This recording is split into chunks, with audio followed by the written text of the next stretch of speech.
Hello students, आप सभी का स्वागत है जेआरएफ अड्डा चैनल पे। एम्स भोपाल के अंदर साइंटिस्ट सी की पोजीशंस अभी निकली हुई हैं, जिनके लिए आज हम इस वीडियो में डिस्कस करने वाले हैं। अगर आप इंटरेस्टेड हैं और एलिजिबिलिटी क्राइटेरिया को फुलफिल करते हैं तो ज़रूर ये फॉर्म्स फिल कीजिएगा। सबसे पहले हम चलते हैं एम्स भोपाल की वेबसाइट पे, जिसका जो वेबसाइट है दैट इज़ amsbhopal.edu.in। इस वेबसाइट पे जब कैरियर्स पे आप जाते हैं तो नीचे स्क्रॉल करने पे आपको ये पोजीशन दिख जाएगी। So this is advertisement for engagement of scientists C on purely contractual basis at AIIMS Bhopal. यहाँ पे डिटेल्ड एडवर्टाइजमेंट है। जो आपकी कास्ट सर्टिफिकेट के एनेक्जर्स और फॉर्म के लिए जो एनेक्जर है वो यहाँ पे एप्लीकेशन फॉर्म आपको यहाँ से फिल करना है। सबसे पहले देख लेते हैं डिटेल्ड एडवर्टाइजमेंट को। तो यहाँ पे बताया गया है कि प्योरली कॉन्ट्रैक्चुअल बेसिस पे फॉर्म्स ये फिल हो रहे हैं, और इंडियन सिटीजन्स और उसके अलावा जो OCI है, ओवरसीज सिटीजन ऑफ इंडिया, वो भी यहाँ पे इस फॉर्म को फिल कर सकते हैं। नेम ऑफ पोस्ट है साइंटिस्ट सी, और 5 सब्जेक्ट में बेसिकली अलग अलग ये पोजीशंस निकली हुई है। Biostatistics, computational biology, artificial intelligence, machine learning, organ transplant, regenerative medicine. Group A का पोस्ट है, 5 टोटल पोजीशंस निकली हुई हैं, और अनरिजर्व्ड कैटेगरी की 3 सीटें, SC की 1 और OBC की 1 सीट है। एलिजिबिलिटी कंडीशंस में बताया है मास्टर्स आपके पास होना चाहिए एनेक्जर ए में दिए गए सब्जेक्ट्स में। एनेक्जर ए बिल्कुल लास्ट में हम डिस्कस करेंगे इस वीडियो में।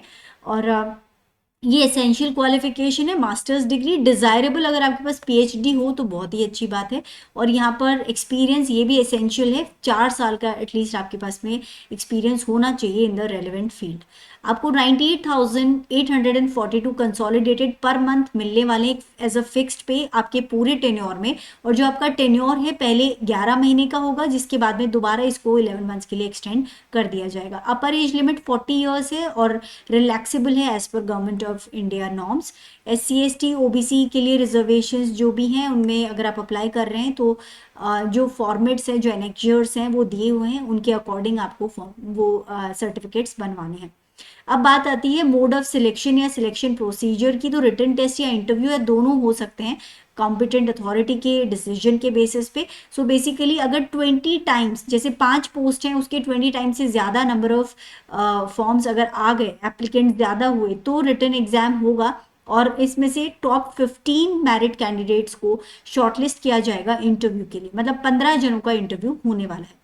और अगर 20 टाइम्स से कम होते हैं तो डायरेक्टली स्क्रूटनी करेंगे वो लोग फॉर्म्स की, और 15 लोगों को फिर इंटरव्यू के लिए स्क्रूटनी करके बुलाया जाएगा।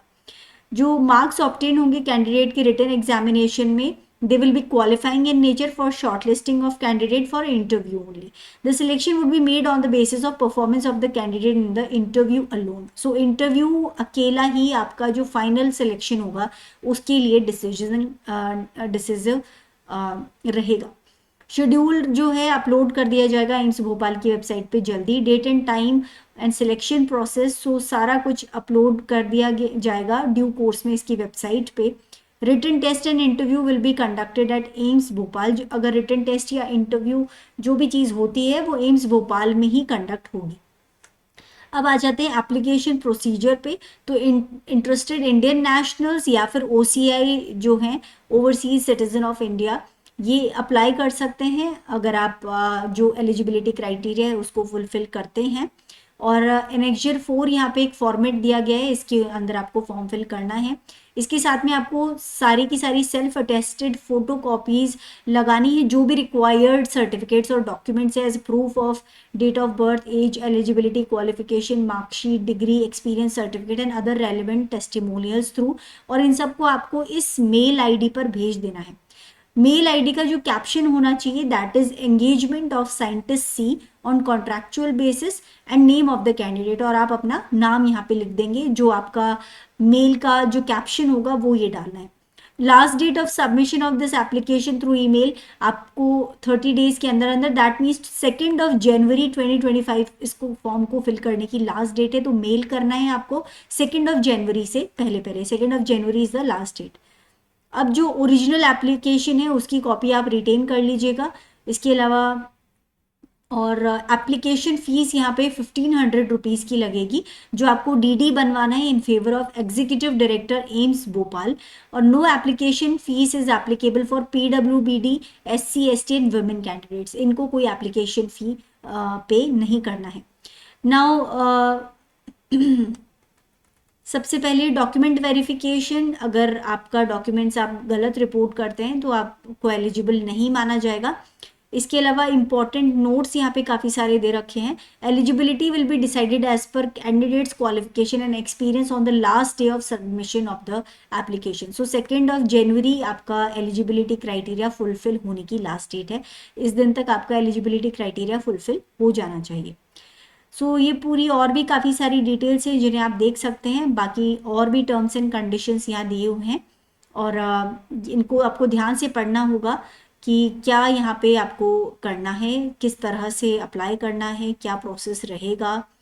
और कैंडिडेट जिनके पास प्रोविजनल पीएचडी डिग्री सर्टिफिकेट है जो कि कंसर्न यूनिवर्सिटी के द्वारा दिया गया हो, आप भी अप्लाई कर सकते हैं। कोई हॉस्टल या अकोमोडेशन प्रोवाइड नहीं किया जाएगा इंस्टीट्यूट में।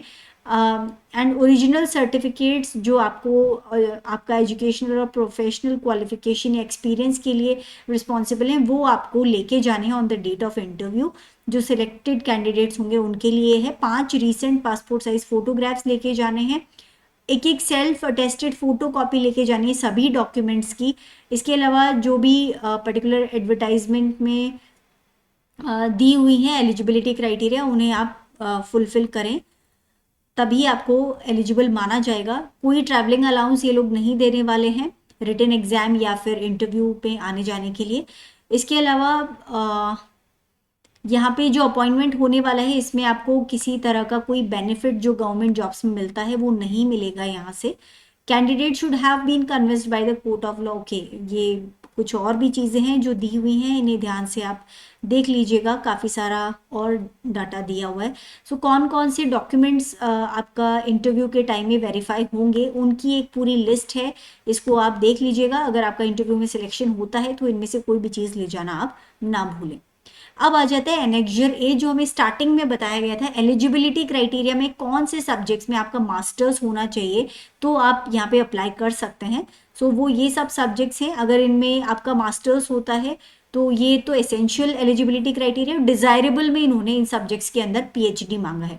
सो बायोकेमिस्ट्री से स्टूडेंट जिसने एमएससी की है, biology, bioscience, genetics, medical genetics, immunology, microbiology, molecular biology, pharmacology, pharmacy, toxicology, virology, biotechnology, bio informatics, biostats, statistics, public health और any other relevant subject in medical और बायोमेडिकल। सो इन सभी subjects में अगर आपने अपना मास्टर्स किया है या पीएचडी किया है तो आप यहाँ अप्लाई कर सकते हैं। सो स्टूडेंट्स, ये हो गया पूरा डिटेल इस एडवर्टाइजमेंट के बारे में। इसके अलावा एनेक्जर्स के लिए लिंक यहाँ पे दिया हुआ है और एप्लीकेशन फॉर्म के लिए आपको यहाँ पे क्लिक करना होगा। सो ये पूरा एप्लीकेशन फॉर्म है जो कि आपको फिल करके और इसको स्कैन करके सेंड करना है वाया मेल।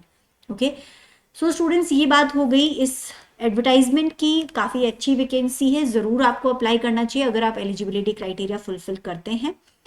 इसके अलावा अगर आप लोग CSIR नेट दिसंबर 2024 की प्रिपरेशन कर रहे हैं तो लाइफ साइंसेज के लिए टेस्ट सीरीज ज्वाइन कर सकते हैं ऑन JRF अड्डा ऐप, जहां पे आपको 10 प्रैक्टिस टेस्ट का टेस्ट सीरीज मिल जाएगा at an offer price of 699, जो आप लोगों के लिए क्वेश्चन प्रैक्टिस में हेल्पफुल रहेगा और साथ में सेल्फ असेसमेंट आप कर सकते हैं अपना। सो स्टूडेंट्स, अगर वीडियो आपको पसंद आया हो तो ज़रूर लाइक कीजिएगा, चैनल को सब्सक्राइब कीजिएगा, अपने फ्रेंड्स के साथ इस वैल्यूएबल इन्फॉर्मेशन को ज़रूर शेयर कीजिएगा। और इस पर्टिकुलर पोस्ट के लिए जो लास्ट डेट है दैट इज 2 जनवरी, तो कम टाइम बचा हुआ है। सो विद इन टाइम अगर आप एलिजिबिलिटी क्राइटेरिया फुलफिल करते हो तो ज़रूर फॉर्म फिल कर लीजिएगा।